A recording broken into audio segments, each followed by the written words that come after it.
Então, questão 97, né? Deixa eu ver se tá tudo ok com a transmissão. Tá. Questão 97.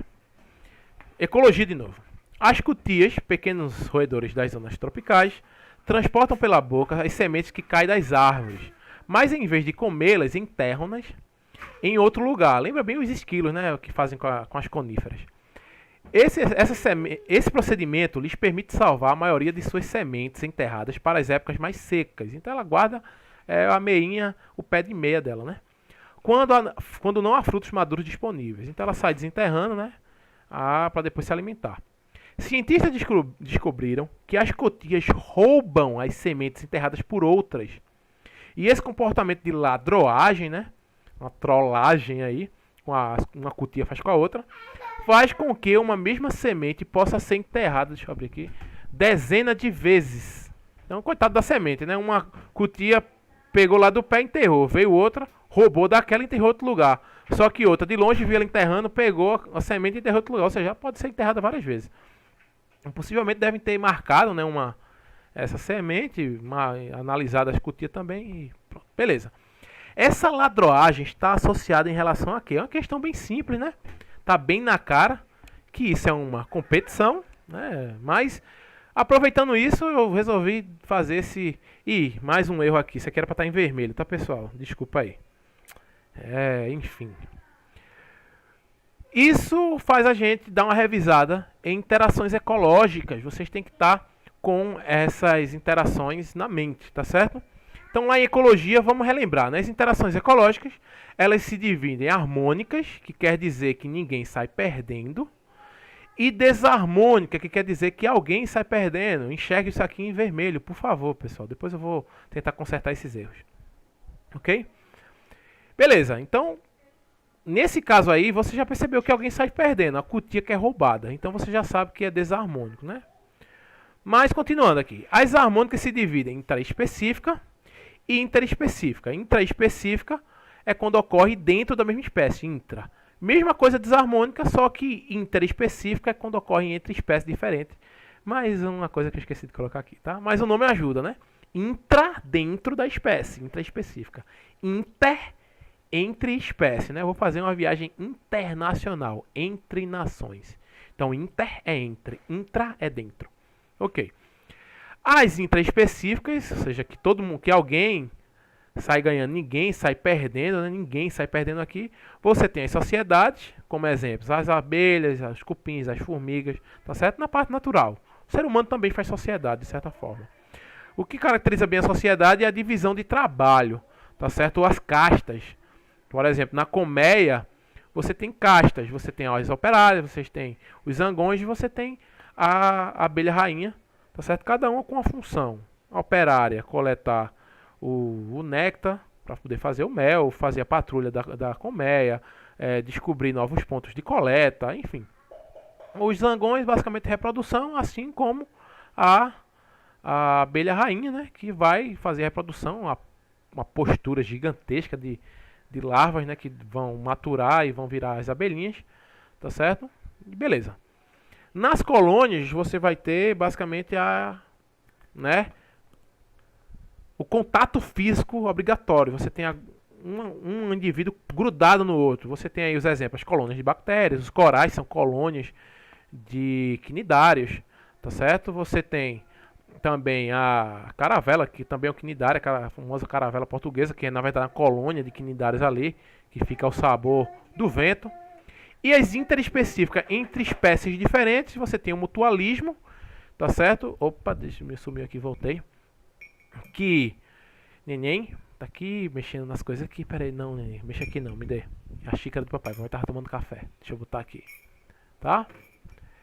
Vai brincar na sala, depois papai brinca com você. Papai pode brincar agora não.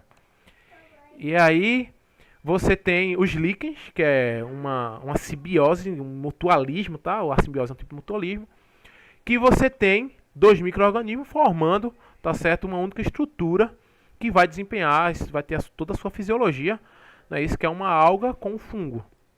Você tem a protocooperação, que é quando duas espécies se ajudam, mas você não tem um contato físico, que existe o mutualismo.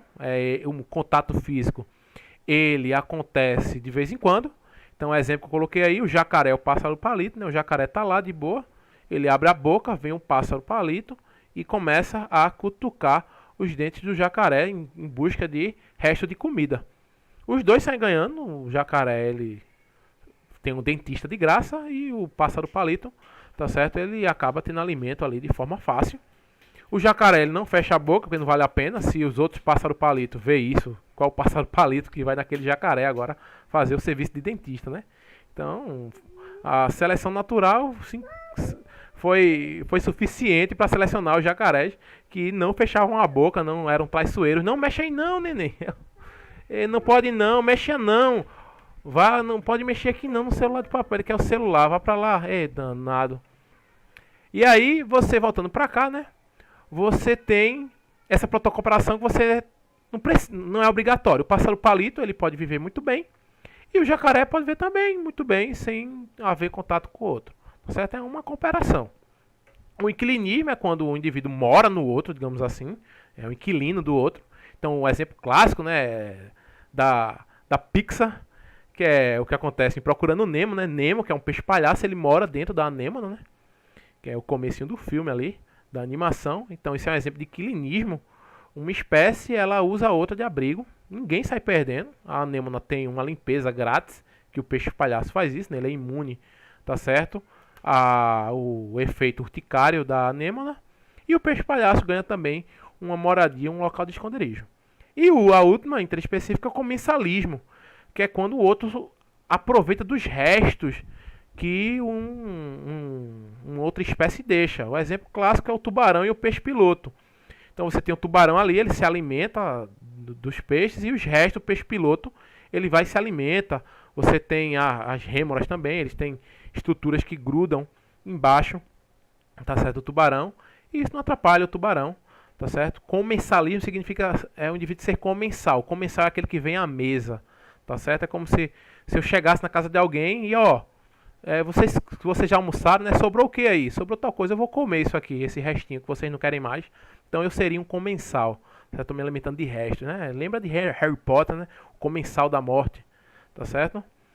Beleza, então é esse que se alimenta dos restos, tá certo? E aí a gente vai para as desarmônicas, onde alguém sai perdendo. Mais uma vez, enxerguem isso aqui de vermelho, isso não é verde, tá? E vão se dividir também em intraespecífica e intraespecífica. Tá certo? As intraespecíficas você tem o canibalismo, que é quando um indivíduo de uma espécie come outro da mesma espécie. Tá ok? Então, formigas podem fazer isso, tá certo? Galinhas podem fazer isso, mas é basicamente quando o outro indivíduo morre, tá certo? Por alguma causa. E aí eles começam a cutucar, tá certo? Às vezes também, em ambientes mais estressantes, uma galinha pode picar a outra e começa a carne ficar à mostra, ela começa a bicar e tentar comer a carne da outra também. Isso pode acontecer, tá? Inclusive em algumas granjas, o bico das aves ele é cortado para não fazerem isso. E você tem a competição, que é quando duas indivíduos da mesma espécie competem, e que é o caso da nossa questão, né? Olha aqui, ó. Você tem as cutias competindo pelas sementes. É letra D, competição. Para falar do resto, né? As interespecíficas desarmônicas também competição. Então perceba que competição é uma interação ecológica que ela tanto pode ser intraespecífica, no caso das cutias, como também ela pode ser interespecífica, como por exemplo, o que eu posso dizer aqui, a abelha e o beija-flor competindo pelo néctar.